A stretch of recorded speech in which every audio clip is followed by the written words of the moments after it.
২৬-এর বিধানসভা নির্বাচন কবে ঘোষণা হবে তা নিয়ে জল্পনা এখন তুঙ্গে। রাজনৈতিক মহল থেকে সাধারণ মানুষের মধ্যেও এই প্রশ্ন ঘুরছে যে কবে ভোটের দিন ঘোষণা করবে নির্বাচন কমিশন।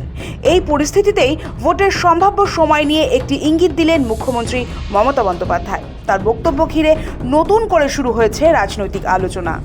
যে ইলেকশন ডিক্লেয়ার হলেও কিন্তু সুপ্রিম কোর্টের হাতে কেস থাকবে। এখন কদিন কাজ করবে, ইলেকশন ডিক্লেয়ার করে দিলেও ভাববেন না আপনার সুযোগ নেই।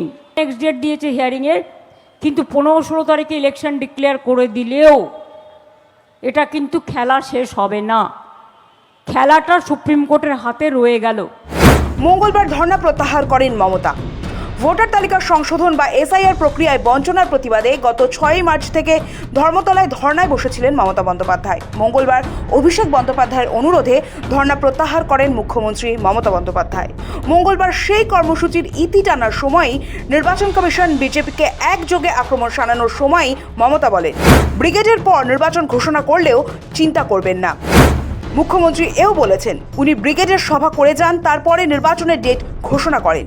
আগামী শনিবার অর্থাৎ 14 মার্চ ব্রিগেডে মোদির সভা রয়েছে। মুখ্যমন্ত্রীর অনুমান এরপরে নির্বাচন কবে হবে তার দিনক্ষণ ঘোষণা করা হতে পারে।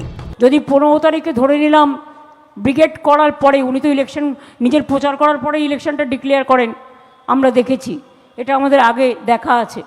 সুতরাং উনি এটা করতে অভ্যস্ত। তাই ব্রিগেডের পরে যদি ইলেকশন অ্যানাউন্সও করে, চিন্তা করার কোনো কারণ নেই। একেবারে ভোটের আগের দিন পর্যন্ত সময় থাকছে। আগামী 15 থেকে 16 মার্চ নাগাদ বিধানসভা ভোটের নির্ঘণ্ট ঘোষণা হতে পারে। সেই প্রসঙ্গে মমতা জানান, নির্বাচন ঘোষণা হয়ে গেলেও ভাববেন না সুযোগ নেই, খেলাটা সুপ্রিম কোর্টের হাতে রয়ে গেল। তিনি মনে করিয়ে দেন, 25 মার্চ মামলার পরবর্তী শুনানি। আদালতের পর্যবেক্ষণে স্পষ্ট বলা হয়েছে, ভোটের আগের দিন পর্যন্ত যদি কারো নাম বাদ যায় তবে সেটিকে স্পেশাল কেস হিসেবে দেখা হবে। যে ইলেকশন ডিক্লেয়ার হলেও কিন্তু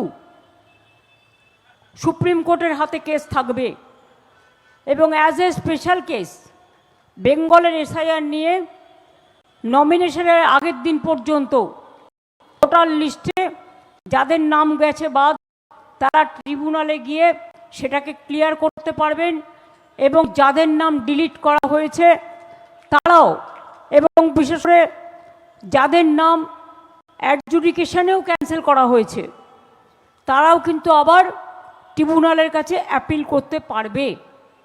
সুতরাং এই যে জায়গাটা বন্ধ হয়ে গেছিল, দরজাটা বন্ধ হয়ে গিয়েছিল, এই রাস্তাটা আজকে সর্বোচ্চ আদালত খুলে দিয়েছেন। এটা মানুষের জয় বলে আমি মনে করি। এবং আপনারা জানেন এটা নিয়ে আমার পিটিশন আছে। এখন কদিন কাজ করবে, ইলেকশন ডিক্লেয়ার করে দিলেও ভাববেন না আপনার সুযোগ নেই। ওরা বলেছেন ইলেকশনের আগের দিন পর্যন্ত যদি কারো নাম বাদ দেওয়া থাকে, বাদ দিয়ে দেয়, যদি অবিচার হয় তাহলে আমাদের কাছে আসবেন, আমরা অ্যাজ এ স্পেশাল কেস এটাকে ট্রিট করব। যদিও 25 তারিখে তারা নেক্সট ডেট দিয়েছে হিয়ারিংয়ের, কিন্তু 15-16 তারিখে ইলেকশন ডিক্লেয়ার করে দিলেও এটা কিন্তু খেলা শেষ হবে না। খেলাটা সুপ্রিম কোর্টের হাতে রয়ে গেল। মমতার এই মন্তব্যের পর থেকেই রাজনৈতিক মহলের জোর জল্পনা শুরু হয়েছে, ব্রিগেডের সভার পরে কি সত্যিই ঘোষণা হতে চলেছে 26-এর বিধানসভা নির্বাচনের দিনক্ষণ। এদিকে বাংলায় মুখ্য নির্বাচন কমিশনার জ্ঞানেশ কুমারের সফরকালে সাংবাদিকদের প্রশ্নেরও সেভাবে কোনো ইঙ্গিত দেননি তিনি। তবে হিসেব বলছে, নির্বাচন কমিশনের ফুল বেঞ্চের বাংলা সফরের পরই বাংলায় ভোট ঘোষণা হওয়ার সম্ভাবনা রয়েছে। সব মিলিয়ে বাংলায় ভোট ঘোষণা কবে হবে তা নিয়ে কৌতূহল সর্বোচ্চ। সৌভিক সান্যালের রিপোর্ট, সময়, কলকাতা।